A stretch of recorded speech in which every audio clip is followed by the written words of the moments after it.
My question to the Senator is, for somebody who's seeking one of the highest positions of the land, are you carving an image, a political image that's truly just Bongbong Marcos, or are you still following the image of your dad?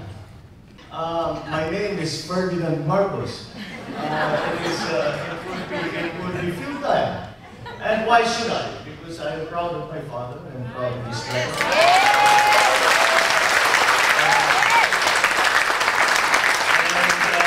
It is gratifying to know that not only am I appreciative of the work that he did in his time, not only as president, but as a public servant. However, we must recognize that the world we live in today is different from the world he lived in. And it requires different answers to different problems. The development of globalization, the advancement of technology, the changes that have happened even in our geopolitical lives are call for new answers, new blood, new ideas. And that is what I hope to provide. Perhaps based and rooted in the fundamental principles that we all as public servants should hold dear. And that is sacrifice to serve the public, sacrifice to build a nation. That basic principle should never be abandoned. And remembering that, then we look to the future and hope to bring that future sooner rather than later to our country. Bearing in mind that such large-scale investment in remote locations brings essential economic benefits to local communities in remote areas, such as employment, disposable income, schools and improvement education services and facilities, improved infrastructure, roads, utility services, etc. My Senador, what is your approach to the future and further development of the abundant Philippine mineral resources and investment by environmental responsible major corporations, investors in the development of this sector? Thank you.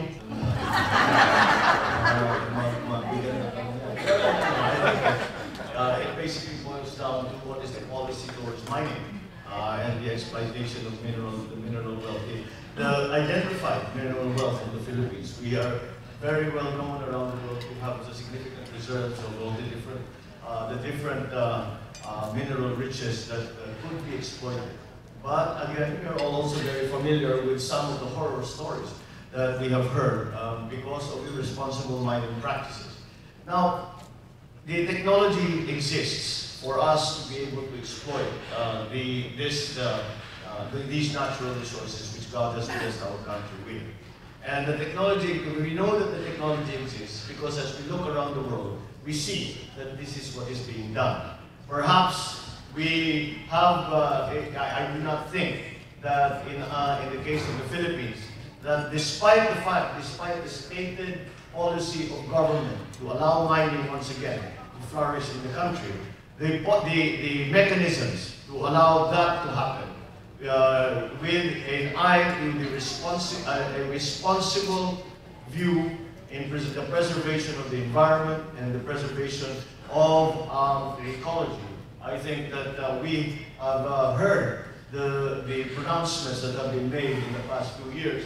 But unfortunately, what has happened is that the actions of the government has not matched their words. Sinasabi nila na talagang malaking potensyal para sa ating mining industry. Ngunit parang hindi ibinubuo ang mga mekanismo ng polisiya ng gobyerno. At siguro, there has been a suspicion that maybe the administration is just delaying because they would not like to implement the exploitation of mineral wealth. I think that has to change. We need, as a country, we need every advantage that we can get to bring our country forward, to make our people's lives better. And I think we have to be very serious about this. It is what you could explain as possibly a high risk, high return kind of exercise. And that is why we must take that risk because the country needs it.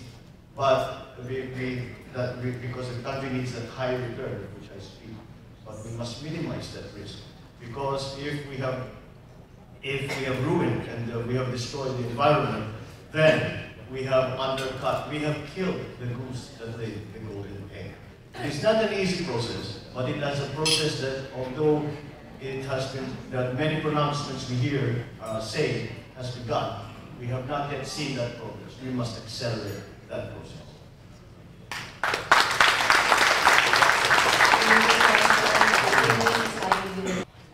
What is your opinion about presidential candidate Duterte's desire for a federal government? To a federal government? Yes. And the other question. Let me answer that first. Okay. I think that we really need to look at the design of our government. There are many elements of government that now really need a second look. And that's why there's much talk about amending the Constitution. And I am actually one of those people who agrees that it is time that we look at it again, revisit the principles that are behind it, that anchor our Constitution. One of them is the form of government. The federal form of government is something that we should look at. It has enjoyed success in many countries, and we have seen that it has been advantageous to those countries. I think there are two main elements to this that I feel argue in favor of adopting, or at the very least examining the possibility of a federal form of government. A federal form of government essentially spreads from a centralized government into power centers all around the country. And because we, generally speaking, are all Manila-centric, and that is why we hear the phrase Imperial Manila. Because for those of us who come from the provinces, that's what it feels like. Parang lagi kami inuutusan ng Manila, hindi nyo naman alam ang nangyayari dito. Bakit kayo magsasabi sa amin kung anong gagawin dito? So, primarily, it is, I believe, more sensitive to the needs of each locality. Now, clearly, every local community, there are common needs in every local community. Peace and order, infrastructure, education, all of these fundamental needs that the services that government should provide. However, each locality is unique. They have a different terrain, they have probably a different dialect, they probably have a different history, they have different problems, they have different personalities. And to be more responsive and to be more sensitive to those differences, it is better to have a government that is closer to the people, that is closer to the ground. And that was what I was speaking of earlier about local governments, that despite, they will be more knowledgeable of the problems and the conditions in that area, but they will also be more, we will have a better idea of how to solve those problems and how to make life better for their constituents. So that in itself is a plus for federalism. Secondly, what I began to say earlier was the distribution of the centers of power. Now in Manila, if look at these kudetas, the attempted, the changes, the extra constitutional changes in government, how did they occur? All in Manila. It didn't happen in Cebu, or in Bacolod, or in Lawag, or in Leyte, or all in Manila. Pag nagkagulo sa Maynila, gulo ang buong Pilipinas. Ngayon, kung federalized tayo, ay pagkagulo sa isang lugar, hindi maapektuhan ng iba. Because they will continue to function in their normal way.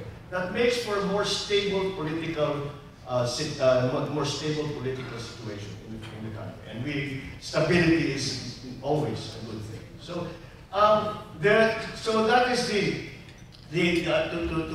to be balanced now in my answer.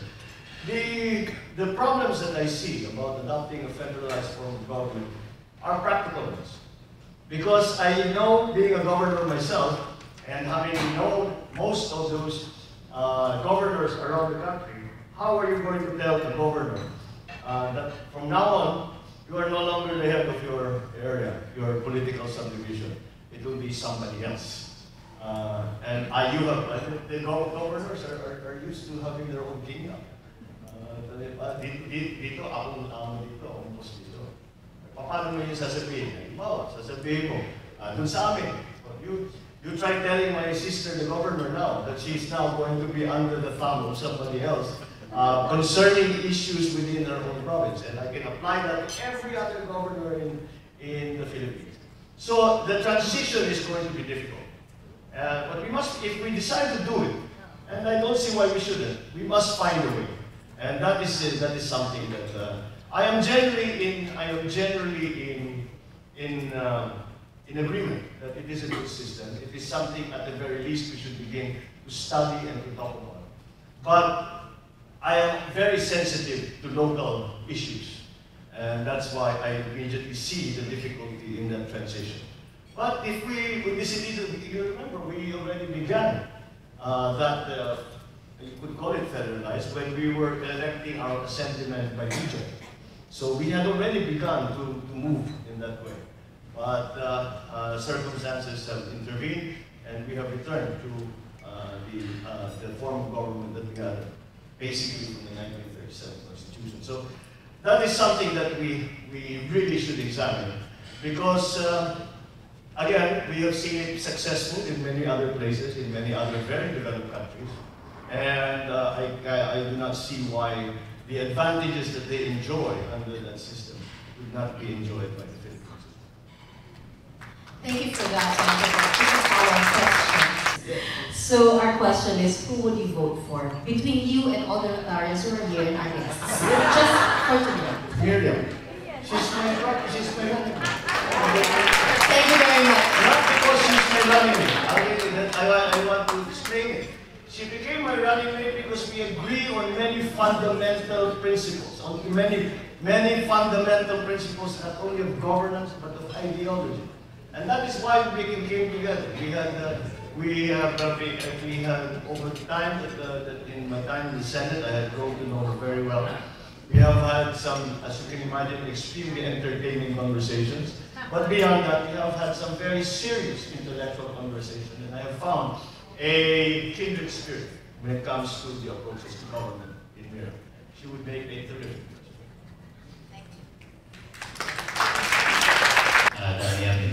Ladies and gentlemen, I have to explain that we are old acquaintances. Daddy Abinoha, when he was in the military, had to suffer being my security officer for many years. And wala na akong ginawa kundi takasan ng mga security ko. Kaya tumanda na ang aking mga security officer. But kahit pa paano, kaibigan pa rin kami. Salamat, boss. Tawag namin sa kanya nung okay. That is how humble he is. He doesn't want to be called or to be recognized higher than us. Bonget ang tawag namin sa kanya. I do not know if still would like me to call that name to him. Well, that's what my friends call me. All my friends. Anyway, Bonget, in your speech tonight, you mentioned unity several times. With that, I remember the comment of my Malaysian classmate when I was in Australia. Sabi niya, you know, one-on-one, we cannot win against the Filipinos. But when we are together, we always win. So I said, why? And he said, because you keep on fighting. So my question to you tonight is your vision on this seeming disunity and nagging problem to us vis-a-vis the attitude of the Filipino people. Para sa akin, hindi naman natural sa Pilipino makipag-away. We are about the most gracious people that I have ever come across. I have traveled extensively. I have met all kinds of people. I have been everywhere. And I have not found a better people, a kinder, a gentler, a more agreeable, mas magaling na lahi kaysa sa Pilipino. So, hindi sa atin nanggagaling yan. Hindi natural sa Pilipino yan. Yung nakikipag-away, always fighting each other. But this has become, as I said, a development because the attitude of some of our leaders in the past administrations have been to divide and to conquer. And inevitably, when we are divided, we do not work together and we do not achieve any kind of that synergy which is necessary to take the next leap forward. And that is what I think is holding us back. So, despite halimbawa, sasabihin natin, anong gagawin natin tungkol sa drug? Meron tayong magandang solution dyan. We will engage all sectors of society. What are we going to do about jobs? Well, we will institute training programs, we will support our laborers. We have all of these ideas. Bakit hindi ma-implement? Dahil hindi nagkakaisa ang mga Pilipino. Dahil ang mga ilang leader natin ay sinasabi, basta kami, rito kami, kayo, nandang kayo, hindi tayo magsasama. And that is the completely wrong attitude. Kailangan natin lahat magkapit-bisig, sabay-sabay ang tutulungan at ang mamahalan. At napapag-usapan, kung maalala niyo yung slogan noon, ay tayo dito sa Pilipinas, kailangan tayo ay isang bansa, isang diwa, isang gawa. At yan talagang pangangailangan nila. That is what is needed now. And until we achieve that, then we cannot bring all these brilliant ideas. And they are brilliant. We have brilliant people who are willing to sacrifice and to work. And we cannot bring all of those brilliant ideas together. We cannot bring all of those elements, all of those advantages that we have together.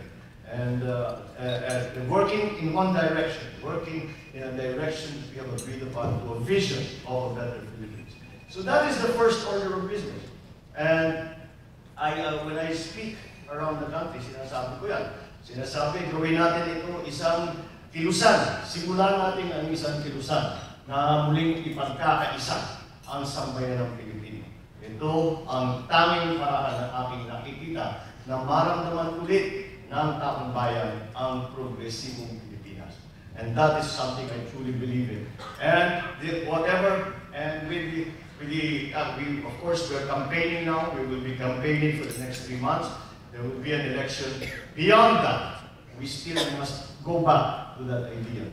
And if we are to succeed as a country, if we are to succeed as a nation, that idea must be central to all that we do. That we are united, that we are Filipinos, no matter where we come from, whether we come from the north, the south, the east, the west, and all points in between, we need to be one, working together for the betterment of our country, for the lives of our people. I just want to take up what you said, and it's connected to the last question. Of course, we are here for you, just like everybody's here, right? Now, and everybody, Filipinos, would like to be one. Okay. Rotary is born. We do our own thing helping the Filipino people without the government in some areas. Okay? We're not taking this against the government, but we love what we heard from you, supporting the president. Let's be more specific. What if it's been happening for the past terms, right? That the president and the vice president have come from different parties. So I just want to know, what if it's totally different views? Will you ask the president to give you the department?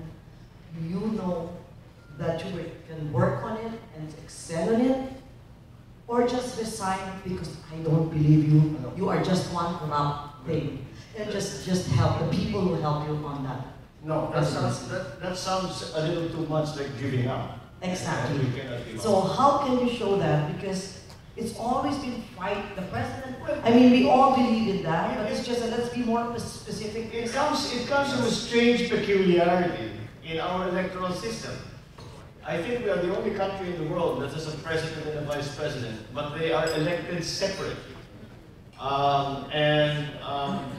Whereas in other countries where you have a president and a vice president, they are elected together.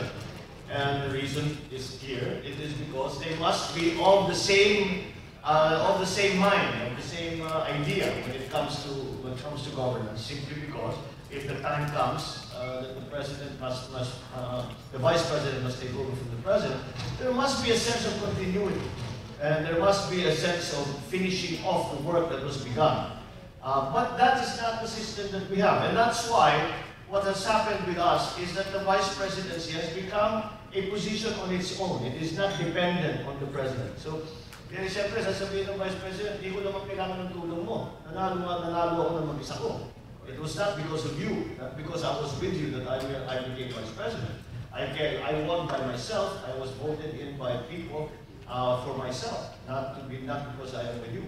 And so that means that the position is something that has evolved, that will have to evolve, and will be defined by everyone who occupies that position. As we will see on the Vice President. Sa Constitution, hindi naman sinasabi ano yung mga duties ng Vice President. Ang duty lang ng Vice President sa saligang batas ay siya ay kailangan maging handa kung sakali kailangan siya maging presidente. And that's essentially the constitutional function of Vice President. So that still exists. But beyond that, because you have received the mandate of the people, you cannot betray that mandate. Inaasahan ka. You are put there for a reason. They say you could be a Vice President, you could help the situation, the different situations that we are experiencing around the country. And that's why a Vice President must find his own way in defining the work that he will do. Of course, if again, I cannot, as long as we stay close again to the principle of unity, if we stay close to the principle of nation building. You know, I keep coming back to that phrase nation building, because growing up, I would always hear it. We do this to build our nation. We are in the exercise of nation building. We are putting the elements of our society to build a strong and vibrant nation. I do not hear that phrase anymore. I do not hear the phrase nation building anymore. It's all about politics. And it's about how we will win the next election. How we will bring our friends to win in the next election. How we will keep our party dominant. The situation has become so bad that you see now in government that merit no longer matters. It is only the color, the political color that you have. Sasabihin, etong magaling na project na pinopropose, di natin kasama yan, di nagbalik. May walang kakwenta-kwentang, abusado, pinagnanakawan ng project, kakahalyanin lang ibigay natin. That's what's happening now. And I know it is strange for a politician to stand before you and say there's too much politics in this country, but yes, there's too much politics in this country. And that's one that is something that I am determined, no matter what political differences there might be between my president and myself, that we will still find common ground in that our wish, yung ating hangarin, ating layunin, ay para tulungan ang sambayanan. And that should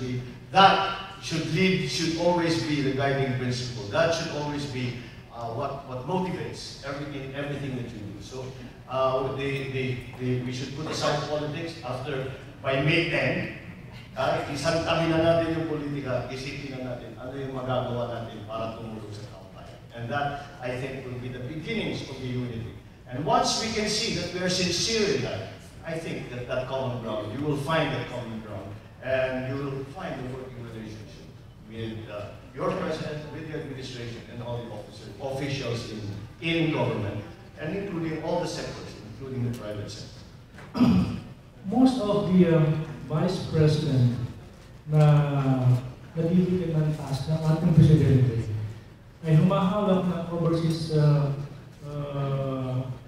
program ng gobyerno. Now, my question is, kung kayo po ay magiging na vice president at mabigyan din ng senior task, what would be your program as far as overseas employment of the Philippines? Well, I think that actually, I'll go back to the question I'm often asked. Sabi, pag ito naging vice presidente, binigyan ka ng pagkakataon, ano pipiliin mong department? Pipiliin ko doon eh. Pipiliin ko yung dole dahil napakalaking problema ang employment dito sa Pilipinas. At, you speak of the overseas employment, the program, that was not meant to be a permanent condition. That was to take advantage of, if you remember 1973, the oil crisis, biglang yumaman yung mga Middle Eastern countries dahil tinaas yung presyo ng langis, marami silang pera, kaya they went into building spree, where I believe, if I'm not mistaken, Saudi Arabia was spending up to $10 billion a year in terms of construction. So para mapakinabangan naman natin yun, kaya tayo pumasok yan. But in any case, things have evolved the way that they have. And I think that we have taken full advantage. We thought of our OFWs as the new heroes, ang mga bagong bayani, ang ating labing na mabanggit. Ngunit parang bakit ganyan ang nakikita natin na parang inaapi sila. Maybe parang they are exploited. Hindi natin sila natutulungan kapag sila nangangailangan ng tulong. Marami tayong pagkukulang sa pagsuporta sa ating mga OFWs. Even just in the process of recruitment, we have been very negligent in our implementation of the rules so as to give the protections to our workers. So when I talk about DOLE, I talk about all workers, not only OFWs, but all workers.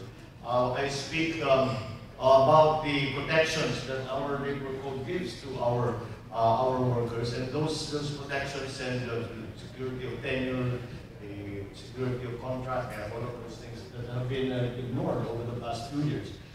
Again, this is something that I think is unconscionable. I think that we have to continue, that we have to provide our people work.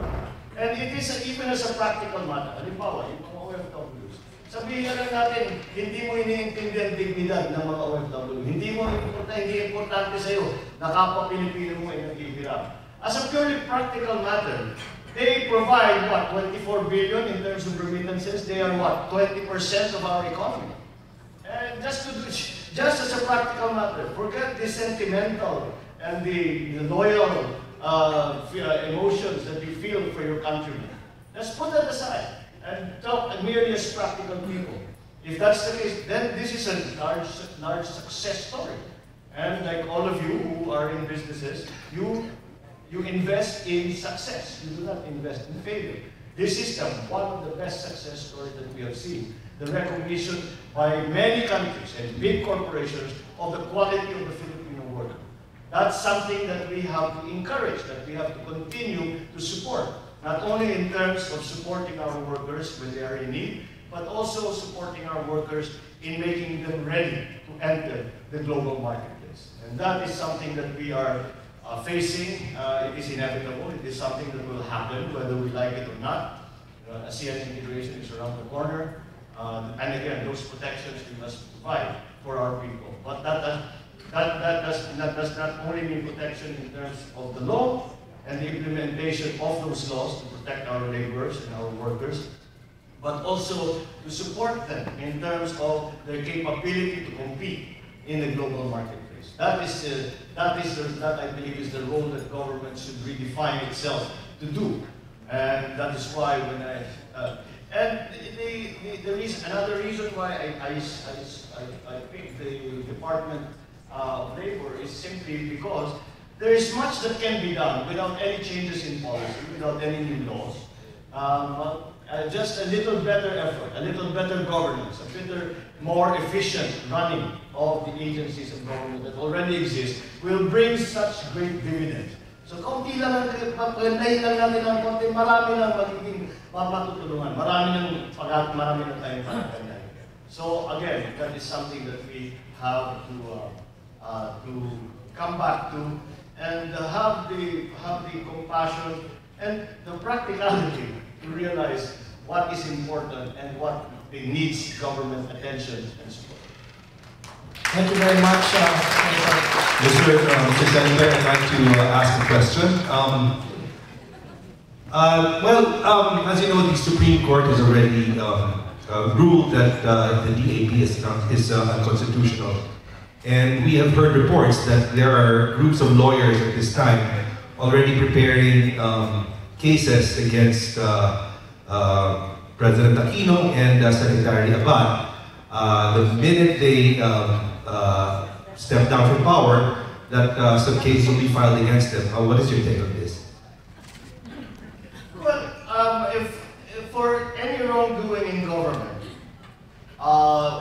certainly everyone is answerable for their actions. And if a citizen of the Republic feels that they have been wronged or have suffered because of the consequence of illegal actions by any officials, former or sitting, then they should pursue it. But I think I know where your question is headed. I think we must break the cycle of putting ex-presidents in jail. Tama na yan. Ano na natin sa atin? What did we get out of that? Nothing. All we got was this disunity. That is an immediate way to polarize the populace. Immediately you're defining, you're on that side, I'm on this side. Pinaghihiwalay ko na yun. Now, of course, if anybody has broken the law, if anybody has caused suffering because of that, they should be answerable for it. But it should not be the policy of government to run after the previous administrations to make them pay. The courts are there for them to do that. That's not the job of the executive. That's not the job of the president. That is not the job of the cabinet. The job of the president and the cabinet is to make the country better. That's what they should do. Tigil mo natin yan. Tigil na natin yung mga binipase that is small-minded, that achieves very, very little, if anything at all. Pag kayo po ang nanalo, itutuloy ko rin po ba ninyo na ilibing po ang inyong ama sa libingan ng mga bayan? Para sa amin, Pamilyang Marcos, hindi naman nagbabago ang aming pag-iisip. Ang pag-iisip namin ay sang-ayon doon sa batas at sa mga regulation na binibigay na sinasabi, ang isang sundalo na veterano ay ililibing sa libingan ng pambayani. Ang isang yumaong pangulo ay ililibing sa libingan ng pambayani. Hindi kami humihingi ng special treatment, hindi namin sinasabi na dapat sinasabi lang namin, dapat karapatan niya. He earned the right to be buried there, and as in accordance with our traditions and in accordance with our culture, that we should follow those traditions. So certainly that position will change. I cannot see any conceivable way that it will change. And I think that we are very strong, a very solid ground, simply because the regulations that dictate who should be buried in the beginning are consistent with our own position. This is actually a phone-in question. The question is, what's your take on China and ISIS? Hindi naman tayo ginugulo ng China. Kinakaaway natin sila. We have a very fine working relationship. But this government has chosen to take on the policy of being belligerent to China, which is a strange policy to take considering what China is. I think that, but still, since we are here now, we have to solve the problems that we are facing. And the first, I think what we are doing in the arbitration in the United Nations is a good step. Because it is a way that it is a way where we can, and it is an international forum where we can make our case. However, you have to remember that I think the lawyers here will agree with me. You cannot win the case because you are not fighting against anyone. The plaintiff cannot win if there is no defendant. So we will not get anything out of that. Even if we get a decision, the Chinese have already said, get a decision in our favor. The Chinese have already said that they will not abide by any decision that the UN makes. So it all boils down to, if we look at all of the conflicts around the world, and long-standing conflicts, they have only been made better by negotiation, by talking. And for us to say we refuse to talk to the Chinese, then we will never solve the problem. Let's start small steps. Do we want them to be building runways? Of course we don't. Do we want them to put military? Of course we don't. But now that we are here, let us start and talk to them and say, look, on the basis, again, of international law, let us start to discuss the problems. Now, first of all, for example, our fishermen and Chinese fishermen, since time immemorial, and I'm talking hundreds of years, maybe 1,000 years, have fished together in these international waters. They fish, they work, and at the end of the day, they get together, they eat together, they drink together, they stay together, then the next day they go out and do their work again. We no longer can do that. Why don't we start that? They say, how can we fix this situation, begin to fix this situation by now letting our fishermen do what they always have done. And there was no problem before. That's a small step, but it would be an important one. And again, these blinkers that our government is wearing when it comes to China is worrisome. Has ignored a significant development in the pronouncements that China has made. If you remember, if you look back on the recent history about this conflict that we're having with the Chinese now, ang China lagi nang sinasabi, basta 9-9. Yun lang yung namin. Basta 9-9. Eh tayo naman hindi natin pwedeng tanggapin yun. Because we do not recognize that the 9-9 is in fact a valid boundary. But a few months ago, the Chinese ambassador made a pronouncement, said that we are willing to talk with the government of the Philippines on the basis of international law. That is a tectonic shift in policy by the Chinese. Binigyan tayo ng napakagandang opening. Because lahat ng argument natin tungkol sa China Sea is based on UNCLOS, is based on the UN Charter Law of the Seas, on international law. So now they have said, for the first time since this all began, it's the first time that they have said, we can talk on the basis of international law. On the basis that you base your law. You Philippines base your law. So it is a lost opportunity. I think we should take advantage of that. I think that we should engage the Chinese at every possible level. We should engage them at the business level, at the government level, at the personal level, at the cultural level, at the educational level. Remember, the thawing of relations between China and the United States started with what? Ping pong, panda, maliliit na bagay. But that's where it began.